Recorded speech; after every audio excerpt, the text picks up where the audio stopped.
بسم اللہ الرحمن الرحیم۔ اللہ کریم کی نبی کریم صلی اللہ علیہ وآلہ وسلم کو تسلی۔ سورہ قیامت میں اللہ تعالیٰ نے حضرت محمد رسول اللہ صلی اللہ علیہ وآلہ وسلم کو قرآن یاد کرنے کے بارے میں تسلی دی ہے۔ حضرت محمد رسول اللہ صلی اللہ علیہ وآلہ وسلم کو تسلی دیتے ہوئے اللہ تعالیٰ نے فرمایا کہ آپ صلی اللہ علیہ وسلم یہ فکر نہ کریں کہ اس کلام کا کوئی حصہ بھول جائے گا یا کوئی حکم پوری طرح سمجھا نہ جائے گا۔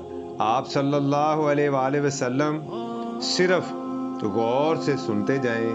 اس کلام کو آپ صلی اللہ علیہ وآلہ وسلم